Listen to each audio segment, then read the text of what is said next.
This is the Cliff Yates Show. Personal growth, motivation, inspiration, and philosophies for a great life. Hey, everybody. Welcome to the Cliff Yates Show. I'm so glad you are here. We are, in this episode, going live again. We're going live again over several platforms. So if you are listening on one of the podcast platforms that is audio only, head over to YouTube later. Check out the video and subscribe to the channel. If you're watching on YouTube, please subscribe to the show. Join a community of progress today. Fat cops, should they be fired? Listen, if it was up to me, yes. Okay, I'm hard on that. It's a hard decision on that one. Not hard to make. I'm just like black and white. Yes, we should fire fat cops. Why? And do I feel that way because I'm in super fit condition and I've been retired for over 12 years? Yeah, that's one of the reasons why. But let's face it. And I got inspired to talk about this again because of the Secretary of War yesterday. And we're going to play a little clip of that where he said, hey, I don't want my son joining the service and working and serving under a bunch of fat generals. Well, I got two stepsons who are in the LA Sheriff's Department. And I don't want them serving under fat leaders or serving beside fat fellow officers, right? Because it puts them in danger, puts you, the public, in danger, and it just sets a bad precedent. Well, let's face it. Okay, before we get to firing police officers for being fat, and let me know in the comment if you want to weigh in on this. That's how I get my comedy. Weigh in, fat cops. Come on, you get the joke. All right. If you want to weigh in, go ahead in the comments section, and I'll throw your comment up there, and we'll talk about it, you and me together. But listen, cops, police officers, during the application process, during the background, and then during the academy, and then prior to graduation, they're held all to a higher standard. They're held to a standard academically, physically. When they make application, they have to pass a physical agility test. They have to meet a minimum standard of physical fitness or they will not be hired. Even prior to the academy, they will work with people to get them in shape. They will provide little training clinics to get people to where they need to be to pass that physical agility test. They were qualified to be hired. And so we do hold cops to a high standard, upon application, upon entering the academy, upon graduation. And then they are never required to take a physical agility test again. When I joined the LA Sheriff's Department, we were all held to a very, very high standard. At that time, 1984, one of the best academies in the country, if not the best, definitely alongside NYPD, LAPD, Chicago, some of the top 4 largest agencies in the country, and we were at a high standard. There is no doubt. And then after graduation, you're pretty much, you have habituated getting into the habit of exercising. I was already there prior to joining the department. And the department is very big on sports activities, inter-competition with the police games, competing. We had a boxing team, an LA Sheriff boxing team, and we were well represented in the police Olympics. But then never again do you have to take a physical agility test. And now, as Pete Hegseth was saying, for the military, I'm saying for police, every single year you must pass a physical agility test. Believe me, if you are held to a high standard each and every year, all the officers are going to maintain that. They don't want to lose the money, the benefits, the pension, the holidays off, the medical program. They don't want to lose their coverage. So if you hold officers to a high standard, they're going to make that standard, but we don't. So we wouldn't even have to fire fat cops because we wouldn't have them, because they would be held to a higher standard on a yearly basis. Every year, you're going to take the physical agility test. And then if you don't make that standard, then you're going to be put on notice. and then you're going to be coached into maybe you'll get a certain amount of time you have to meet that standard. And maybe you'll be coached along the way to stay. But if you're doing this every year, people know what to do. All of the stations for the LA Sheriff's Department, they have beautiful, nice gyms, and they make those available to the employees. And maybe an hour of everybody's shift, they should spend in physical activity. They should be paid for that physical activity. I know a lot of departments and a lot of the medical coverage, when getting a gym membership is actually covered by their medical plan. So they don't have to pay extra. So off duty, they go and they work out. It's covered. They don't even have to join the gym. So most departments go up and out of their way to support people staying physically fit. And there's a lot of benefits to that, not only to the officer, but to the public and to the department. Really, it's a 3-phase benefit program. Listen, there's 10 reasons why we need to hold cops to a higher standard, not only for them, but for the public, for the department. Number 1, enhanced physical readiness, right? Physically fit officers are better prepared to respond quickly and effectively in emergency situations, ensuring their safety and that of the public. And you see in today's environment of people getting into police officers' face, these First Amendment auditors who are out there, really, some of them are just chiding officers, just getting their face, trying to get a reaction. And we need physical readiness, because at any time, at any moment, you're going to go from 0 to 10 when it comes to a physical response, either with a weapon or in a physical fight. 2, improved endurance. Maintaining a healthy weight can improve an officer's endurance. What do you mean can? It does improve an officer's endurance, allowing them to perform their duties without fatigue, especially in high-stress situations. It speaks for itself. Injury prevention. Fit officers are less likely to suffer from injuries, which can occur during physical confrontations or while performing physical, demanding tasks. I can't tell you how many officers, I'll speak just to the LA Sheriff's Department, who have gone on to retire, and they get a medical disability retirement, which is basically tax-free state-wise, because they get a disability for an injury on duty, either traffic accidents or a fight with somebody, they got assaulted, or just putting their heavy patrol bag in the back trunk and they pull something in their back and they get a disability medical retirement.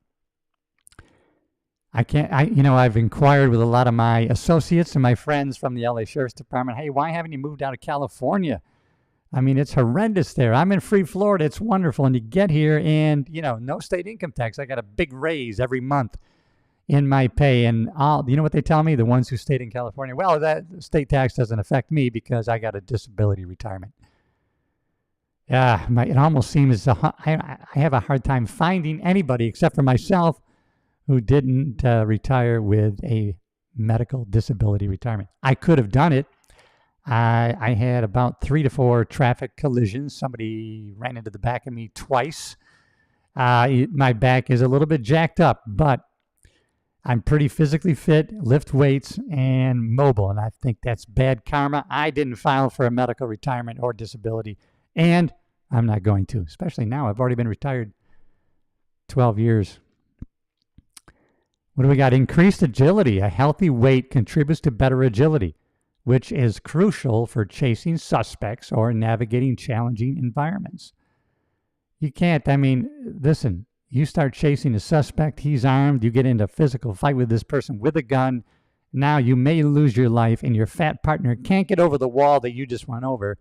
And now that has put your life in danger.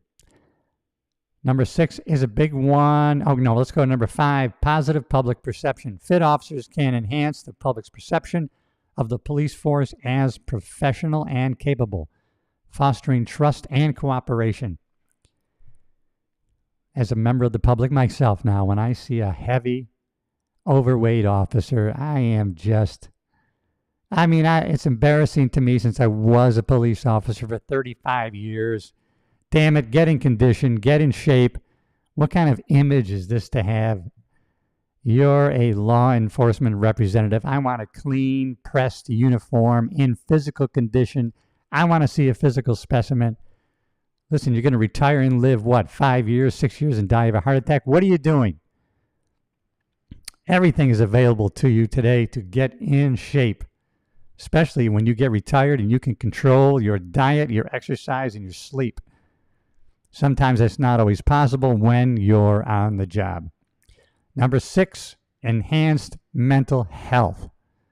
This is a big one. Physical fitness is linked to better mental health, no doubt about it, which is essential for officers to handle the psychological demands of their job. PTSD, we are as cops subjected to such crazy violent scenes and images on a daily basis over and over and over again. As a friend of mine who was a command officer for the LA Sheriff's Department once told me, really all officers suffer from some variation or form of PTSD. You have to, because of what you saw on a daily basis. For me, I know my own therapy was getting into the gym and working out on a regular basis, consistent basis. And I think that's why I'm mentally fit right now. Now, what's going on with the LA Sheriff's Department? They're down thousands. Well, I'll say over 1,000 positions. I know my stepsons are forced to work overtime, forced on a weekly basis. 1 month over the summer, I don't know if this is regular or not, but my one stepson had 2 days off in the whole month because of forced overtime. These guys and gals are not getting proper sleep. We had an officer recently over the summer, fell asleep, killed in a car crash. No one is monitoring how much sleep officers are getting, and it is endangering their lives based on the shortages because no one wants the job, based on public perception and this defund the police mentality and attack that's been going on for the last several years. Number 7, effective use of equipment. Physically fit officers can more effectively use their equipment, including protective gear, which can be cumbersome for those who are overweight. Not only that, they did a study. This study was done probably 40 years ago or more because they interviewed people who killed police officers. They shot and killed police officers, and they asked them what were the contributing factors to that decision. One of them was the person was slovenly dressed. Their uniform was, they could tell that the person was out of shape, overweight. They were unfamiliar with their equipment. They were not confident. All of these factors fed into them making the decision to take the officer's life. So effective use of equipment. You're out of weight, you're out of shape, and you're not going to be able to efficiently and effectively handle your equipment. Role modeling. Fit officers serve as positive role models for the community, promoting a healthy lifestyle. We should be a role model as a police officer. Everywhere you go, everybody's watching you and seeing you. There you. You're a person in uniform with a gun, and you're walking into public places. You're seen in public.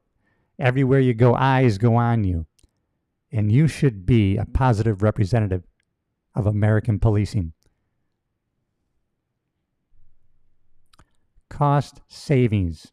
Maintaining a healthy weight can reduce healthcare costs associated with obesity-related conditions, benefiting the individual officer and the department. Cost savings, the amount of sick time, people off injury. So many officers, they go off IOD, injured on duty, and they can be off for a whole year with that one injury, and they get knee replacement. Then they come back for 1 day, and then they go off for another year to get the other knee replaced. So they get 2 years off time, not working, being paid full pay, full medical, and that's how we're covered. But let's keep officers on the job, healthy, physically fit. Hold them to a higher standard, and you're going to be saving thousands of dollars.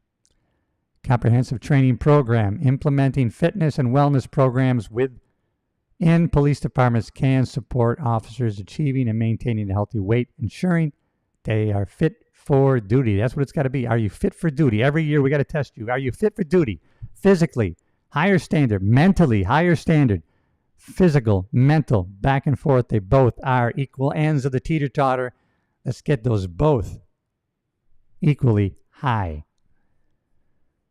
Focusing on supportive measures and wellness programs can help officers achieve and maintain the fitness levels necessary for their demanding roles as a police officer.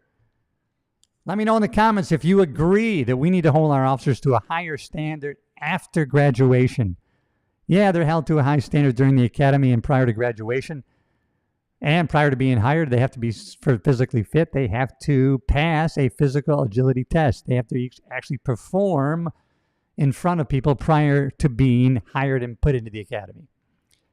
Our physical agility test at the time I got in was to walk across a balance beam, climb a 6-foot wall, go through a window, climb a chain link fence, run a 1/4 mile, drag a 150-pound body a certain amount of feet, perform an arrest simulator that had weight resistance to it, and this all had to be done in 2 minutes and 50 seconds.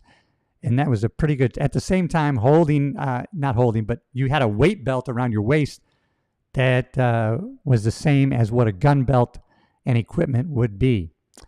And so that was a good test. And you had to pass that test prior to being hired.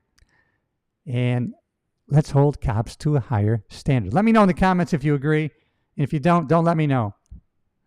Let's go to Pete Hegseth, what he said, and I can't agree more. This inspired this episode for me. The police don't want you to know this, but the reason we always ask for your insurance first before your registration. All right, we don't want that. Serving alongside troops who are out of shape, or in combat unit with females who can't meet. Start again. My son, serving alongside troops who are out of shape, or in combat unit with females who can't meet the same combat arms physical standards as men, or troops who are not fully proficient on their assigned weapons, platform, or task, or under a leader who was the first, but not the best.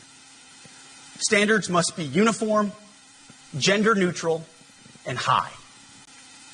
Frankly, it's tiring to look out at combat formations, or really any formation, and see fat troops. Likewise, it's completely unacceptable to see fat generals and admirals in the halls of the Pentagon and leading commands around the country and the world. It's a bad look. It is bad, and it's not who we are. So whether you're an airborne ranger or a chairborne ranger, a brand new private or a 4-star general, you need to meet the height and weight standards and pass your PT test. And as the chairman said, yes, there is no PT test. But today, at my direction, every member of the Joint Force at every rank is required to take a PT test twice a year, as well as meet height and weight requirements twice a year, every year of service. Also today, at my direction, every warrior across our Joint Force is required to do PT every duty day. Should be common sense. I mean, most units do that already. I love that. Tell me in the comments if you agree with what he just said. All these standards should be uniform, gender neutral, and high. He is going to require all of these frontline warriors to do PT, physical training, every single day. It should be common sense. Absolutely. Pete Hegseth, I couldn't agree with you more. 5 stars for me, for you. I'll tell you what, I hold my friends to a higher standard than this. I hold all the people around me to a higher standard than this. So, be prepared to do PT if you're going to be my buddy. All right, listen, here's the story I want to talk about. It kind of goes together with this. And new study came out. I don't know if it's a new one. There's a study, right? Science shows how one toxic person can drag down an entire team. It only take one on your... I've had this happen. When I was a sergeant, you know, it just take one person on the shift. If you're in a specialized... When I was at Universal Substation in out of the West Hollywood Sheriff Station, we were a close-knit team up at Universal. It only takes one toxic person to spread throughout just like a disease, and it causes the whole team not to be efficient.